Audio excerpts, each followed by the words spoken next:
विद्यार्थी मित्रो नमस्कार. मी पाटील SP. आपला विषय आहे चिटणीसाची कार्यपद्धती. त्यामधील आपण तिसरा टॉपिक पाहत होतो, भाग विक्री. त्यामधील आपण ह्या टॉपिकमध्ये पाहत होतो की कंपनी आपल्या भागांची विक्री कशा प्रकारे आणि कोणत्या व्यक्तींना करत असते ते आपण पाहत होतो. त्यामधील भाग विक्रीच्या पद्धती आपण मागील तासाला 2 पद्धती पाहिलेल्या होत्या. पहिली पद्धत म्हणजे सार्वजनिक विक्री, म्हणजे कंपनी काय करत असते, सार्वजनिकरित्या जनतेला भाग खरेदी करण्यासाठी काय करत असते, आवाहन करत असते. त्यालाच काय म्हणतो आपण, सार्वजनिक विक्री असे म्हणतो. दुसरा जी पद्धत पाहिली होती ती म्हणजे विद्यमान समहक्क भागधारक, म्हणजे कंपनी स्थापन झाल्यानंतर कंपनीचे भाग खरेदी करून, म्हणजे समहक्क भाग खरेदी करून जे भागधारक झालेले असतात त्यांना काय म्हणतो आपण, विद्यमान समहक्क भागधारक. म्हणजेच ते काय असतात, अगोदरच कंपनीचे भाग त्या व्यक्तींनी किंवा गुंतवणूकदारांनी कंपनीचे भाग खरेदी केलेले असतात आणि त्यांना काय केलेलं आहे, नंतर भाग विक्री केलेली आहे, म्हणून त्याला म्हटलेलं आहे विद्यमान समहक्क भागधारकांना भाग विक्री करण्याची पद्धती आपण मागील तासाला पाहिलेले आहे. आणि आता जी तिसरी पद्धत आहे ती म्हणजे विद्यमान कर्मचारी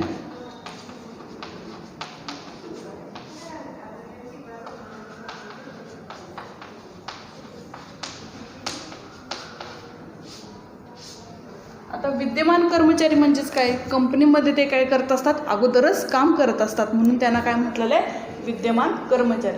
अशा कर्मचाऱ्यांना काय करते कंपनी, भाग विक्री करते. आता विद्यमान कर्मचारी म्हणजेच काय म्हणतो आपण बघा, यामध्ये काय सांगितलेलं आहे, या विद्यमान कर्मचाऱ्यांना कंपनी काय करत असते, वेगवेगळ्या प्रकारच्या योजना देत असते. म्हणजेच काय, ह्या योजनांच्या आधारे कंपनी काय करत असते, कंपनीला आवश्यक असलेले भांडवल हे ह्यांच्याकडून उभा करत असते. म्हणजेच वेगवेगळ्या योजना म्हणजेच काय, तर ESOS ही एक योजना आहे, ESPS ही एक योजना आहे, SARS आणि चौथी म्हणजे स्वेट म्हणजे सामान्य भाग. अशा वेगवेगळ्या प्रकारच्या योजना कंपनी कर्मचाऱ्यांना देऊन काय करत असते, भागांची विक्री करत असते आणि कंपनीला आवश्यक असलेले भांडवल कंपनी हे उभा करत असते. तर त्या वेगवेगळ्या प्रकारच्या योजना आपण अगोदर पाहूया. पहिली आहे ती म्हणजे कर्मचारी भाग विकल्प योजना.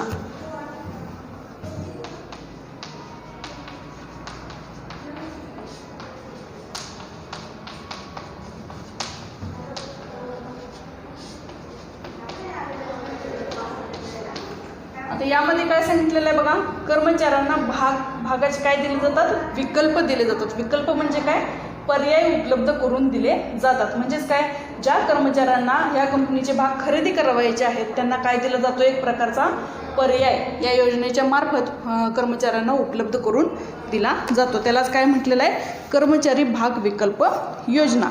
आता या योजनेमध्ये काय सांगितलेलं आहे, कंपनीची मुख्य कंपनी म्हणजेच कंपनीचं मुख्यालय असेल किंवा कंपनीची दुय्यम कंपनी म्हणजेच या कंपनीच्या शाखा म्हणजेच ब्रँचेस ज्या ज्या ठिकाणी असतील त्या शाखेतील आणि मुख्यालयातील काय म्हटलेलं आहे, कायम कर्मचारी म्हणजे परमनंट असणारे जे कर्मचारी असतात किंवा संचालक असतात किंवा अधिकारी असतात त्यांना हा पर्याय किंवा हा विकल्प म्हणजेच भाग खरेदी करण्याचा विकल्प हा कंपनीने या योजनेमार्फत उपलब्ध करून दिलेला आहे. कोण कोण सांगितलं बघा, कंपनीचे कायम कर्मचारी असतील किंवा संचालक असतील किंवा अधिकारी मंडळ असेल, या सगळ्यांना ह्या भाग खरेदी करण्याचा विकल्प ही कंपनी काय करत असते, कर्मचारी भाग विकल्प योजनेमार्फत उपलब्ध करून देत असते.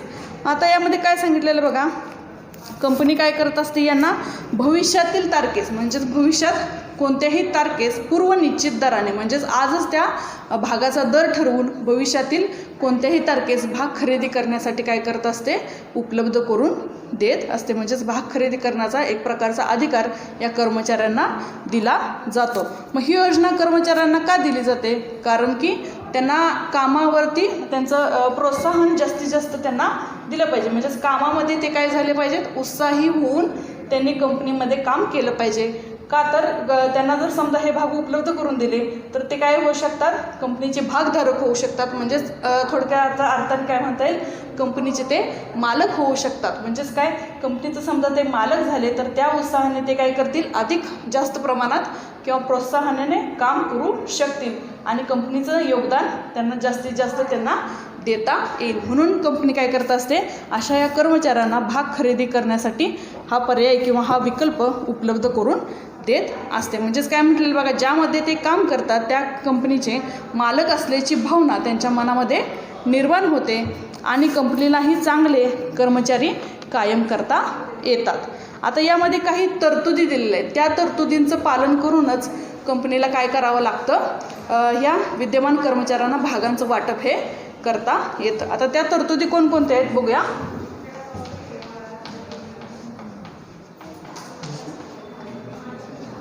पहिली तरतूद आहे बघा, प्रत्यक्ष भाग वाटप.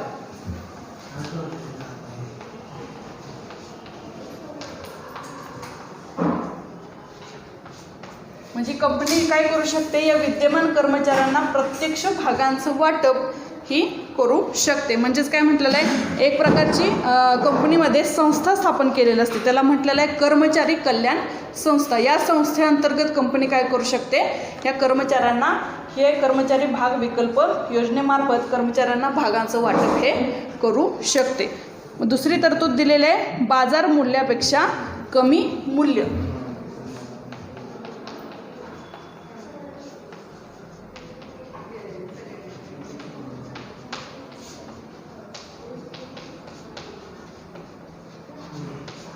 आपण पाठीमागं पाहिलेलं आहे, बाजार मूल्य म्हणजेच काय, भाग बाजारातील त्या भागाला असलेली मागणी आणि त्याचा असणारा पुरवठा यानुसार काय काढलं जातं, बाजार मूल्य काढलं जातं. आणि त्या बाजार मूल्यापेक्षा कमी मूल्यानं काय केलं जातं, या कर्मचाऱ्यांना भागांची विक्री केली जाते. समजा आता बाजार मूल्य हे त्या वस्तूचं भागाचं किती असेल, 10 रुपये असेल, तर त्या 10 रुपयेपेक्षा कमी मूल्याने काय केले जातात, या कर्मचाऱ्यांना ते भाग उपलब्ध करून दिले जातात.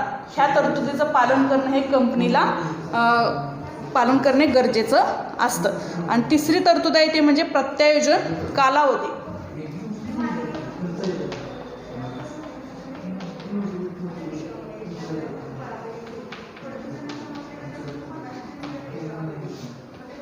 आता प्रत्यायोजन कालावधी म्हणजेच काय, कंपनीने विकल्प दिल्यापासून, म्हणजेच काय, कंपनीने समजा आज या तारखेला ह्या कर्मचाऱ्यांना भाग खरेदी करण्यासाठी उपलब्ध करून दिलेले आहेत. हा विकल्प दिल्यापासून म्हणजेच पर्याय दिल्यापासून 1 वर्षाचा काय असतो, हा प्रत्यायोजन कालावधी असतो. त्या 1 वर्षाच्या आत प्रत्येक कर्मचाऱ्याने काय करावं लागतात, हे भाग खरेदी करण्याचा अर्ज कंपनीकडे सादर करावा लागतो. त्याच कालावधीला काय म्हणतो आपण, प्रत्यायोजन कालावधी. म्हणजेच कंपनीला हा प्रत्यायोजन कालावधी भागाचा विकल्प दिल्यापासून प्रत्यायोजन कालावधी हा सादर करावा लागतो. पुढचं तरतूद आहे ते बघा, किमान धारण कालावधी.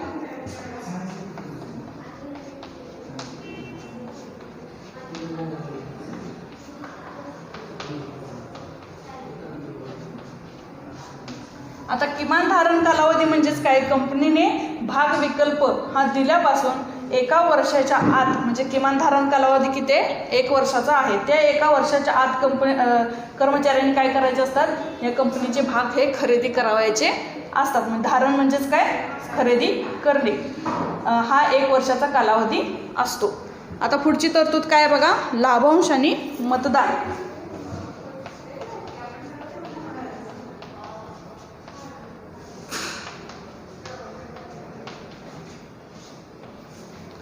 प्रत्येक कर्मचाऱ्याला काय म्हटलेलं आहे, हे भाग खरेदी केल्यानंतरच काय मिळतो, लाभांश किंवा मतदान करण्याचा कंपनीमध्ये हक्क मिळतो. समजा एखाद्या कर्मचाऱ्याने भागच खरेदी केले नाहीत तर त्याला हा हक्क म्हणजेच लाभांश आणि मतदान करण्याचा हक्क हा मिळत नाही. पुढची तरतूद आहे ती बघा, विशेष ठराव.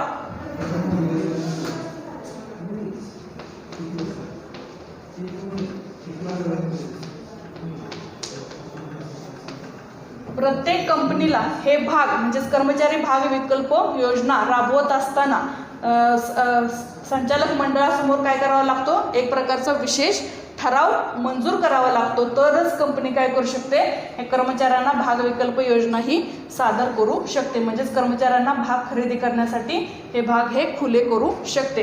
ठरावात जर संमत नसेल तर कंपनी हे भाग कर्मचाऱ्यांना विक्री करू शकत नाही. म्हणून कंपनीला हा विशेष ठराव करणे गरजेचं आहे.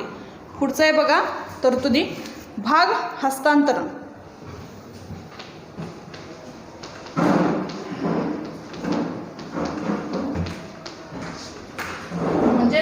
कोणत्याही कर्मचाऱ्याने हे कंपनीचे जर भाग खरेदी केले असतील तर ते 1 वर्षाच्या आत कोणताही कर्मचारी आपल्या भागांचे हस्तांतरण दुसऱ्या व्यक्तीला करू शकत नाही. हे देखील तरतूद लक्षात घेणे गरजेचं आहे. पुढचा येतोय म्हणजे व्यवस्थापन.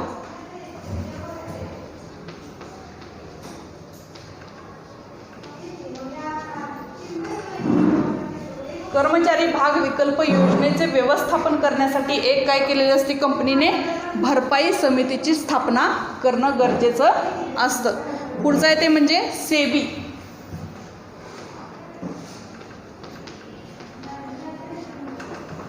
सेबी म्हणजेच काय बघा, भाग आधारित कर्मचारी फायदे नियम 2014. या नियमाचं प्रत्येक कंपनीनं काय करावं लागतं, या कर्मचाऱ्यांना भाग विकल्प योजना म्हणजे भाग विक्री करण्यापूर्वी या सेबीच्या नियमांचं पालन करणे हे गरजेचं असतं. पुढचं आहे बघा, आता हे पहिलं आपण कर्मचारी भाग विकल्प योजना. आता विद्यमान कर्मचाऱ्यांमधील दुसरी जी योजना प्रत्येक कंपनीने द्यायची असते ती कर्मचाऱ्यांना, ती कोणती आहे बघा, दुसरी आहे कर्मचारी भाग खरेदी योजना.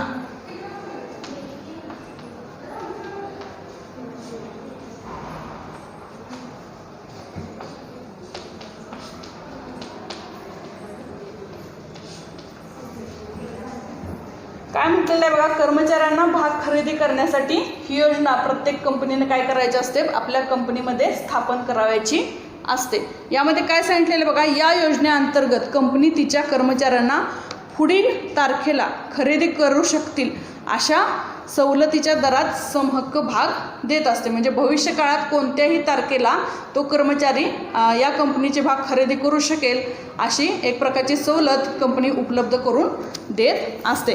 मग कंपनी कर्मचाऱ्यांचं काय करत असते, ह्यांच्या होणाऱ्या पगारातून ह्या भागांचं मूल्य हे वजा करून घेत असते. म्हणजेच कर्मचाऱ्यांचा होणारा जो पगार आहे त्या पगारातूनच ह्या भागांची किंमत ही वसूल केली जाते. म्हणजेच कर्मचाऱ्यांना प्रत्यक्षरित्या सध्या समजा आत्ता भाग खरेदी केले असतील तर आत्ता त्या भागांची किंमत देणे गरजेचं नाही. त्यांच्या पगारातूनच ते काय होतात, आपोआपच कट केले जातात. म्हणजेच या योजनेमध्ये कर्मचाऱ्यांना काय द्यावे लागत नाही, त्या भागाचं मूल्य हे सध्या द्यावे लागत नाही. त्यांच्या होणाऱ्या पगारातून हे मूल्य वजा केले जाते.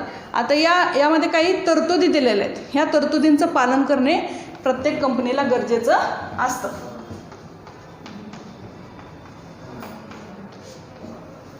कोणकोणत्या प्रकारच्या तरतुदी आहेत बघा. पहिले आहे ते म्हणजे श्रेणी. आता श्रेणी म्हणजेच काय, प्रत्येक कंपनीमध्ये श्रेणीनुसार अधिकारी किंवा कर्मचारी हे असतात. म्हणजेच काय, क्लास 1 ऑफिसर, क्लास 2, क्लास 3 म्हणजेच वेगवेगळ्या प्रकारच्या श्रेणी प्रत्येक कंपनीमध्ये श्रेणीनुसार वेगवेगळ्या प्रकारचे कर्मचारी हे असतात. मग त्यांच्या श्रेणीनुसार काय केलं जातं, यामध्ये भागांचं वाटप केलं जातं. म्हणजेच क्लास 1 ऑफिसर असेल तर त्याला कंपनीचे 15 भाग दिले जातील. उदाहरण जर घ्यायचं म्हटलं तर क्लास 2 असेल तर त्याला 10 कंपनीचे भाग, क्लास 3 असेल तर त्याला कंपनीचे 5 भाग. म्हणजे या प्रकारे काय दिलं जातं, श्रेणीनुसार त्यांना काय दिलं जातं, कर्मचाऱ्यांना भाग खरेदीची योजना ही दिली जाते. पुढचं आहे ते बघा, भाग धारण कालावधी.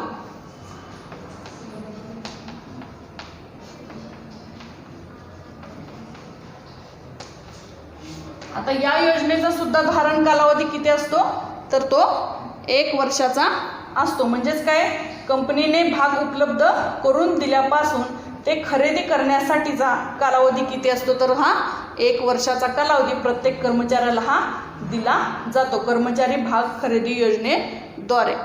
तिसरी जी तरतूद आहे ती म्हणजे विशेष ठराव.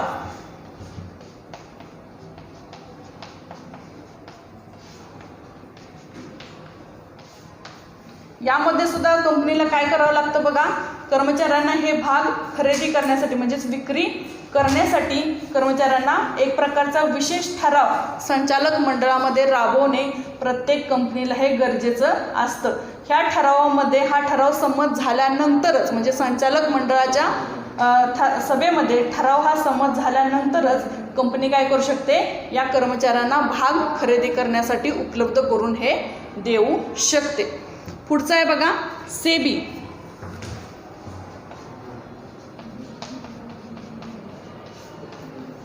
आताच आपण पाहिलं की सेबी म्हणजेच काय ते भाग आधारित कर्मचारी फायदे, यानुसार सुद्धा प्रत्येक कंपनीला सेबीचा नियम 2014 या कायद्याचं पालन करणे हे गरजेचं असते. म्हणजे त्या कायद्यामध्ये ज्या काही तरतुदी किंवा नियम किंवा अटी दिलेल्या आहेत त्या कायद्याचं पालन करूनच कंपनीला काय करावं लागतं, कर्मचाऱ्यांना हे भाग हे द्यावे लागतात. पुढची तिसरी जी योजना आहे बघा, दुसरी पाहिली आपण कर्मचारी भाग खरेदी योजना. आता तिसरी योजना बघा, भाग किंमत वृद्धी अधिकार योजना.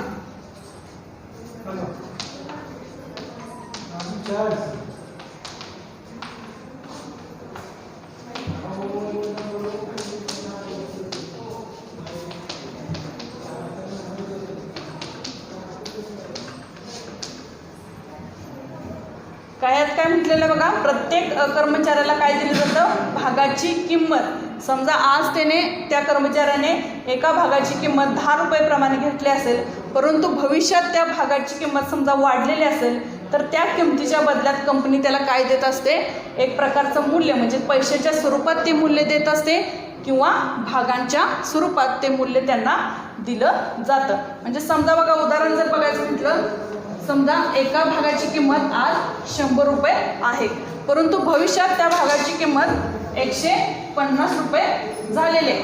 मग हे वरचे जे 50 रुपये आहेत ते काय दिले जातात, त्यांना भागांच्या स्वरूपात दिले जातात किंवा रोख रकमेच्या स्वरूपात हे दिले जातात. यालाच काय म्हटलेलं आहे, भाग किंमत वृद्धी अधिकार योजना. म्हणजे भविष्यात समजा त्या भागांची किंमत वाढलेली असेल तर ते देण्याचं काम रोख स्वरूपात दिले जाते किंवा भागांच्या स्वरूपात ह्या कर्मचाऱ्यांना दिली जाते.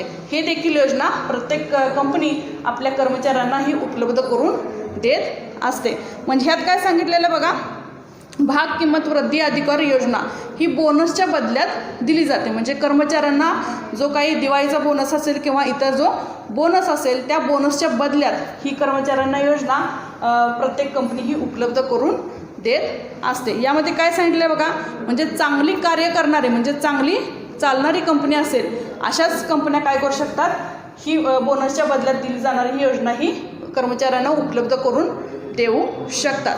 आता या योजनेनुसार काय म्हटलेलं आहे, कर्मचाऱ्यांना ह्या भागांचे कोणत्याही प्रकारचे पैसे द्यावे लागत नाही. म्हणजे त्यांना जो बोनस दिला जातो त्याच्या बदल्यातच ह्या काय त्यांना काय दिले जातात, भाग हे त्यांना खरेदी करण्यासाठी उपलब्ध करून दिले जातात. याची किंमत त्यांना कोणतीही मोजावी लागत नाही.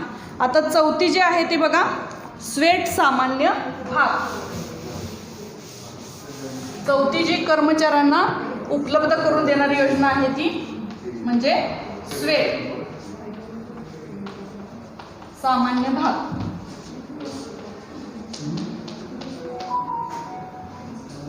आता या योजनेमध्ये काय सांगितलेलं आहे बघा, कंपनी तिच्या कर्मचारी व संचालकांना काय करत असते, पैशाऐवजी मोबदला म्हणून सवलतीच्या दरात हे भाग वाटप करत असते. म्हणजेच काय, कंपनीचे कर्मचारी व संचालकांच्या मौल्यवान योगदानामुळे वाढलेला जो नफा आहे त्या नफ्याच्या बदल्यात त्यांना काय दिले जातात, हे भाग दिले जातात. म्हणजे कर्मचाऱ्यांनी कंपनीसाठी जे मोलाचं योगदान दिलेलं आहे त्या योगदानाबद्दलच काय दिले जातात, हे कर्मचाऱ्यांना स्वेट म्हणून सामान्य भाग हे खरेदी करण्यासाठी उपलब्ध करून दिले जातात. हे समहक्क भागाप्रमाणेच हे स्वेट भाग सुद्धा असलेले आपल्याला दिसून येतात. या भागांचा किमान धारण कालावधी किती असतो तर हा 3 वर्षाचा असतो. म्हणजे कंपनीने हे भाग कर्मचाऱ्यांना उपलब्ध करून दिल्यापासून 3 वर्षापर्यंत कंपनीचे कर्मचारी हे भाग खरेदी करू शकतात. तसंच काय म्हटलेलं आहे, याचा देखील विशेष ठराव हा संचालक मंडळामध्ये विशेष ठराव हा मंजूर करणे गरजेचे असते. विशेष ठराव जर संमत झाला नाही तर कंपनी या प्रकारचे भाग कर्मचाऱ्यांना देऊ शकत नाही. म्हणूनच म्हटलेलं आहे, तसेच म्हटलेलं आहे या स्वेट सामान्य भागाचं काय होऊ शकत नाही, हस्तांतरण होऊ शकत नाही. म्हणजेच 3 वर्षाचा जो काय किमान धारण कालावधी दिलेला आहे त्या किमान धारण कालावधीमध्ये कंपनीचे कर्मचारी आपले स्वतःचे भाग दुसऱ्या व्यक्तीला हस्तांतरण करू शकत नाहीत. आता आपण पाहिलेले आहेत एकूण काम कोणकोणते बघा, विद्यमान कर्मचाऱ्यांना भागांचं वाटप ह्यात असेल आपण पाहिलेलं आहे. पहिला कर्मचारी भाग विकल्प योजना, दुसरं पाहिलं कर्मचारी भाग खरेदी योजना, तिसरं पाहिलं भाग किंमत वृद्धी अधिकार योजना आणि चौथा आत्ता पाहिला तो म्हणजे स्वेट म्हणजे सामान्य भाग योजना. हे या प्रकारचे विद्यमान कर्मचाऱ्यांना हे भागांचं वाटप प्रत्येक कंपनी हे करू शकते त्यांच्या परिस्थितीनुसार. आता जो आपण चौथा भाग विक्रीच्या पद्धतीमधील चौथा जो घटक आहे खाजगीरित्या विक्री, तो आपण पुढील तासाला पाहूया. धन्यवाद.